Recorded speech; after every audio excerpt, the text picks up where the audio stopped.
Hey, I want to tell you about a new mini course that I have. It's called the 5-Minute Shift.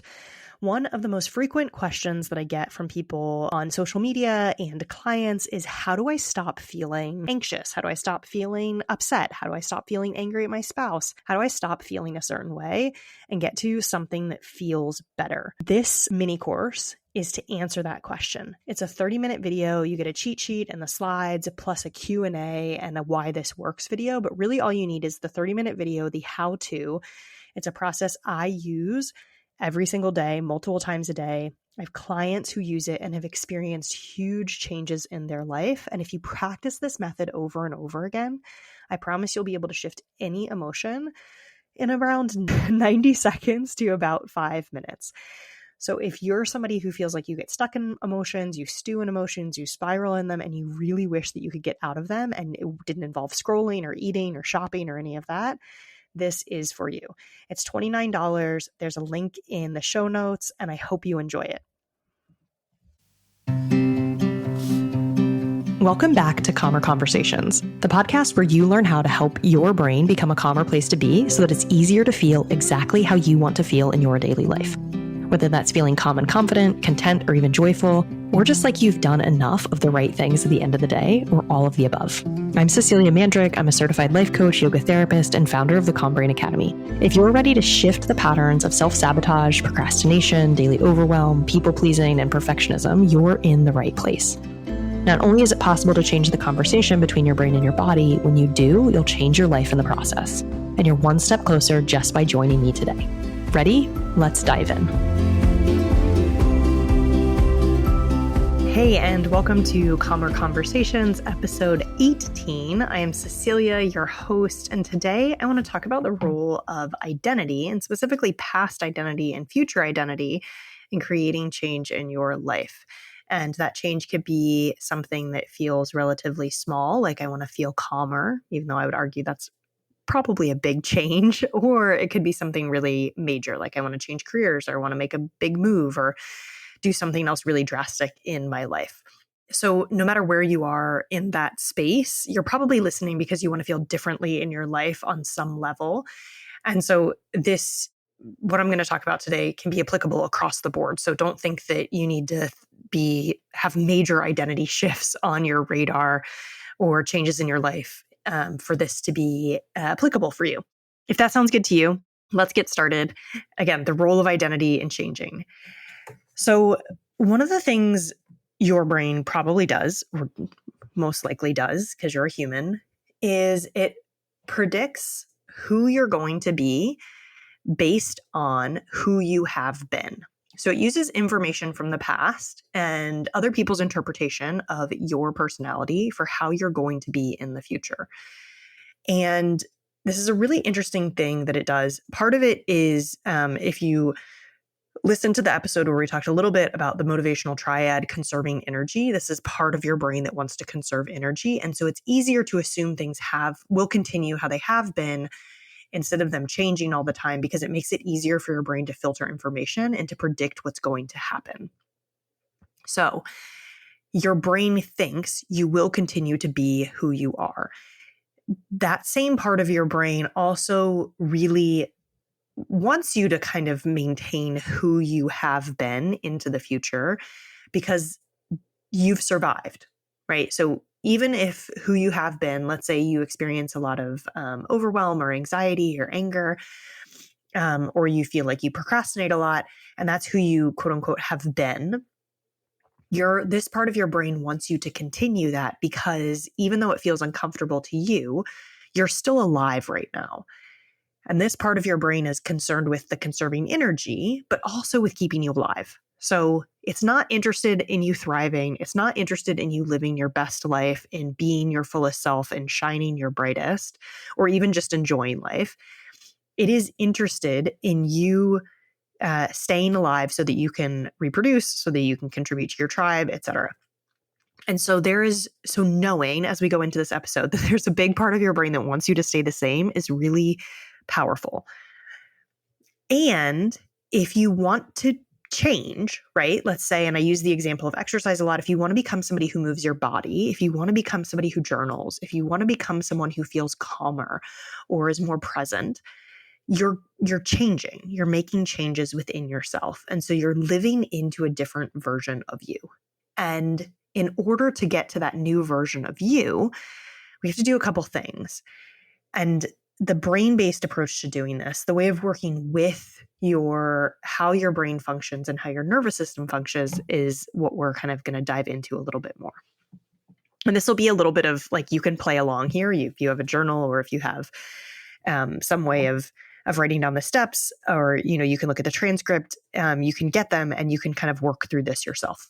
And this is, if you've tapped into like the manifestation side of things, or universal laws, or even like some coaching, people talk about like your future self, which never really made a lot of sense to me. But this is using that concept a little bit in, at least for me and for my clients, has been a pretty practical way of using it in our lives.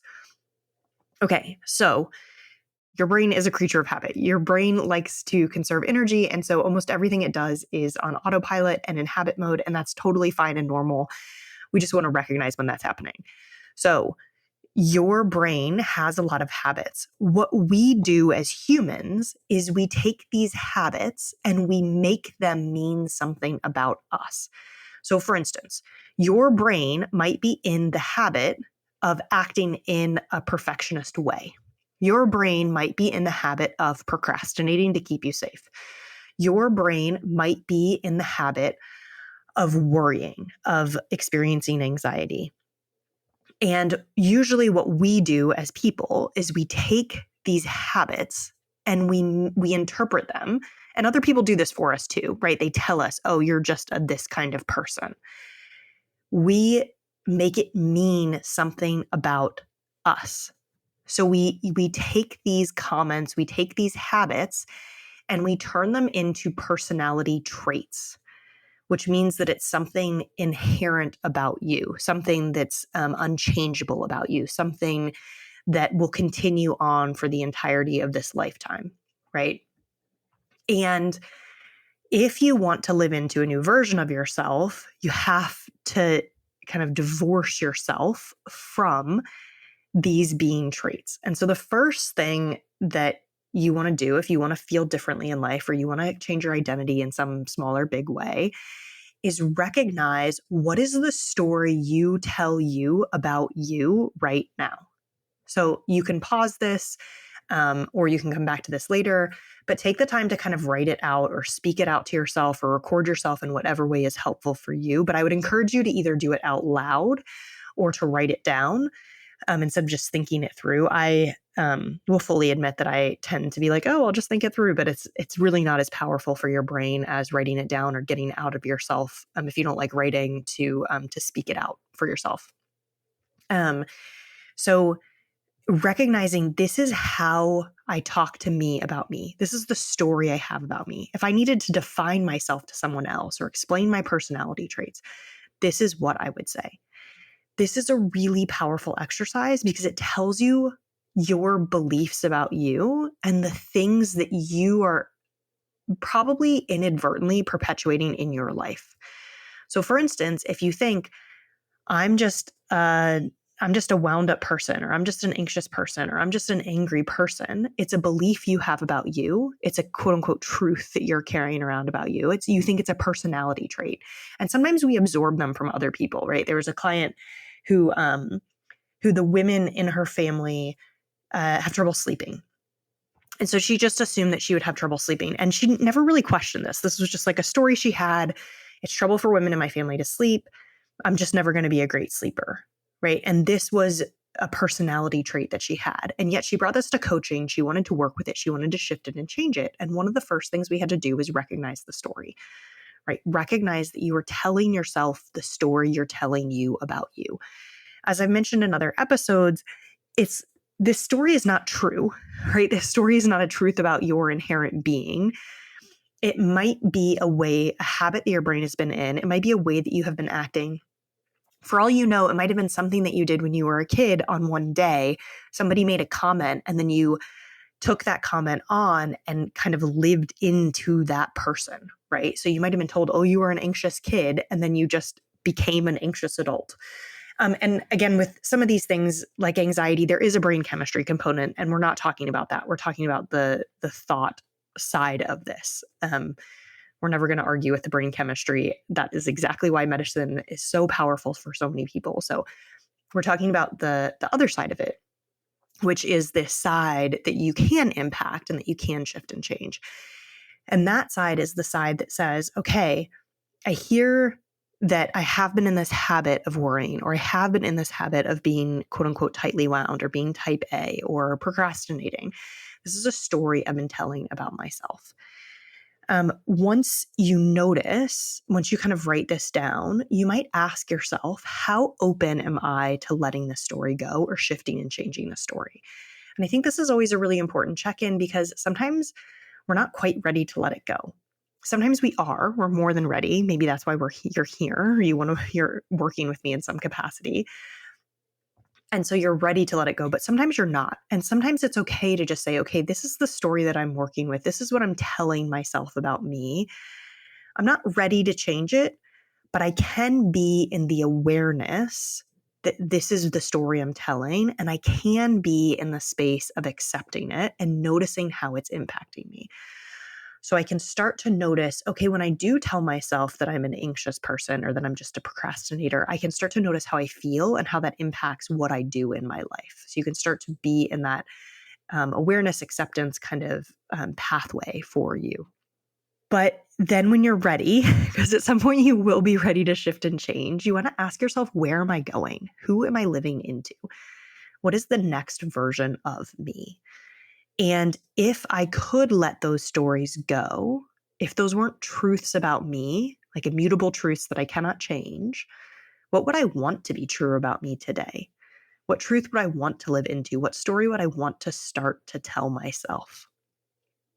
And once you're able to let go, which this can be, I'm saying let go like it's this really simple process, which it can be very simple. Sometimes you need to come to something like coaching or work with some other professional to kind of let that story go or understand that story.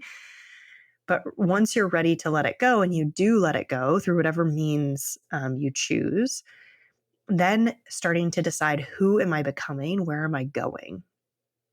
And then you can start. So this is before we're living from our past view of ourselves and bringing that past into the future, right? So for instance, if you have been a procrastinator, if you have been somebody who uses procrastination to stay safe in the past, you might identify as a procrastinator. And by the very identifying as a procrastinator, you are continuing to bring it into your present day. So you're taking it from like, this is who I was, right? Or this is how I have been behaving. Then by claiming it as your identity, you're bringing it into your present moment and then carrying it into your future. What we're doing is we're saying, okay, this is how I have been defining myself. I'm ready to let that go. But now I'm going to ask, who do I want to become in the future? And how can I start to bring that future into the present? So instead of bringing the past into the present and assuming I'm going to continue to behave as I have been behaving, or that even other people are going to continue to behave as they have been behaving, or anything around you, could I let that go? Could I start to see something different? And again, this is using your reticular activating system. It's using different parts of your brain to ask your brain to see something differently. And this can feel a little delusional at first, and it can feel a little weird, but you're just using the same mechanism in terms of like bringing your past into your present or bringing your future into your present. But one of them probably feels a lot better, right? So like if you're bringing your future into your present, then you're intentionally choosing, this is who I want to be. This is how I want to show up in the world. So really, in the same way that you wrote out the story you're telling about you now, what you might do is you might write out the story of who you're living into, right? And this could include any kind of things, right? I'm somebody who easily maintains a healthy weight. I'm somebody who regularly moves my body. I'm somebody who is calm or unflappable when a lot of things are going on around them. I'm somebody who is patient when people around me are angry or when big things are happening. I'm somebody who brings in lots of money or is really successful in business, right? So dream up, connect with yourself. And instead of picking the thing where you think you should be, who you think you should be, you might ask yourself, who do I want to be? If I'm thinking about the next future version of myself, who is that? And I will tell you, one of the things that prompted this episode was somebody in one of my coaching spaces was talking about aging, and they were really thinking about who they had been in a positive light too, because honestly, that story that you were telling about yourself can be really positive too. You still might want to let things go, right? So you still might, even though they're like quote unquote positive things, you might just say like that is looking at who you have been versus saying, okay, right now in this present moment, I have a choice on who I am becoming. But in order to have that choice on who I'm becoming, what I have to do is let go of who I have been. And to let go of who I have been, I have to let go of the story that is keeping that who I have been in place, or the loss of who I was, but perhaps am no longer. But then when I'm here in the present moment and I'm asking myself, who do I want to be going forward? All of a sudden we have a lot of options, right? If you let go of how you have been defining yourself, of the stories that you think you need to continue telling you, and you move into asking, who do I want to be? The world is your oyster, so to say, right? Like you get to kind of pick who you want to be. And there are all these really fun stories about people, joining the Peace Corps when they're 70 or starting to make violins when they're 80 or, getting PhDs when they're in their 70s or 60s. So you don't need to do anything like that. It could just be, I want to feel calmer. But in order to live into being the calmer version of yourself, you have to let go of the version of you that was perhaps feeling overwhelmed or felt like a hot mess or whatever, however you were defining yourself then. So then once you're in this present moment and you've let go of this story consciously, and this is again a practice, so you're usually continually letting go of the story as it comes back up, because this is a paved neural pathway in your brain. It's a way your brain is conserving energy. And you ask about where I'm going, you can start to connect with that version of yourself, this future version. And you can start to ask, okay, if I did define myself as someone who felt calm, what would I do in this moment? What kind of advice do I have from that version of myself? And how can I bring that into the current moment? So for instance, if I were someone who moved their body every day, what would I do? Well, I might go for a 5-minute walk right now. I might start to define myself in that way. And then that definition, instead of pulling me back to my past version, it's kind of pulling me forward into my future version of myself. And there's this element, and I said this before, but being a little bit delusional, but you do have to be a little bit delusional in letting go as you step into where you're going and who you're becoming. So there is this part where you have to say, okay, I'm not going to do the thing that I've been trained to do, which is define myself by who I have been in the past. I'm going to let that go. I'm going to say that who I have been doesn't define who I am becoming. And instead, I'm going to live in possibility in this moment and say that there are other ways of being that are possible. And in fact, when I stop defining myself by who I have been and the habits I have been in, suddenly this is available to me. And I can start to change the story I tell. And I want to be conscious of making this sound, it is simple. It's not everything I share. I aim for it to be sort of simple and applicable. But I do recognize that changing your identity can be really challenging for a lot of people, right? So if you have an identity of somebody who doesn't ask for help, all of a sudden, if you want to live into somebody who accepts support and has a lot of support in their life, that can feel really challenging. And so again, this is why having a coach, and I think coaching is particularly good at this over something like therapy, because often coaching is asking, who are you living into? If you were thriving, if you were moving forward, who would you be? Who would you be? What would you be doing? So using this approach where you're working with your brain and working with your nervous system to consciously let go of who you have been and intentionally step into who you want to be, is a powerful process. It can take a little bit of time and a little bit of undoing, but it is entirely possible, and it's a lot easier than you think it is. And it can even be really fun, as I try and bring in here, right? It doesn't have to be a super serious process, and it doesn't have to be this process that feels really hard and arduous. It can be really joyful, and there can be a lot of forgiveness, and there can be a lot of compassion and grace for the old versions of you and for the version of you that felt like they needed to pull that past you into the present. And then it can be a lot of fun to intentionally design who you are becoming. And really, truly, when you let go of this is who I am, that's really solid, and you say, but who do I want to be? Suddenly, you get to, it's a playground, really. It's like a sandboxy kind of thing, right? Where you get to design who you want to be and how you want to show up and what you want to do. And that is a really powerful place to be. So this is what it looks like to change who you are.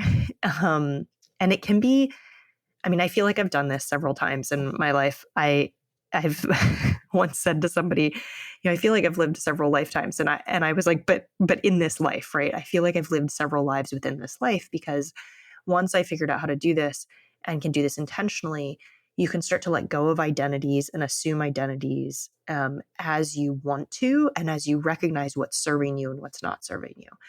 And really, truly, that is what creating a life that you love and that feels really great to you is about. It's about recognizing the patterns and habits your brain is in, consciously letting go of the ones that aren't serving you, and intentionally stepping into the ones that you think might serve you more, playing with those for a while, noticing if they do actually serve you.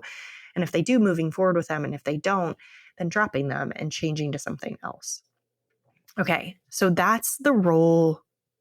So if you, I guess to kind of sum up a little bit, if you have to be able, looking at your identity as a crucial piece, or looking at your, how you currently define yourself is a critical piece of moving forward with a new identity and feeling differently in life and doing something differently in life. So oftentimes we have to let go. We have to stop looking back and bringing that forward, and we have to start looking forward and bringing that into the present moment. And for me, this has been the most effective way of using that kind of future self. And I'll just say, with your future self or with this new version, you can have conversations with them too and ask them how they would be showing up, or what they would be doing, or what they are interested in, or all those different things. So that maybe is even a different episode, but just knowing that your brain is in habits, and the habits that your brain is in are not necessarily personality traits that you have. They're states that you're in right now. And once you're willing to let go of those states, or you're willing to loosen your grip on them, suddenly all kinds of change is possible. And again, if you want support going through this, if you want to be in a space where you can talk through this with other people, you can watch other people go through the exact same process too, then come join the club, try it out, see what coaching can bring into your life from this shifting place, from becoming who you want to be in the world. All right, thanks so much for joining today. As always, it was a pleasure, and I will see you next time. Thanks for tuning into this episode of Calmer Conversations. Take what you learned today and use it in your life. Even if it feels a little awkward or clumsy at first, remember these are practices, and that real change comes from implementation. Then send me a message over on Instagram or TikTok and let me know what worked or didn't work. If you want to dig deeper into something from today's episode, all of the resources can be found at the link below in the show notes. If you like this episode, there's a great chance that you'll love working with me. Join my monthly coaching community by visiting me on Instagram or my website, www.ceciliabmandrick.com. Don't forget to subscribe to the show wherever you listen to podcasts, and I'll see you back here next Thursday.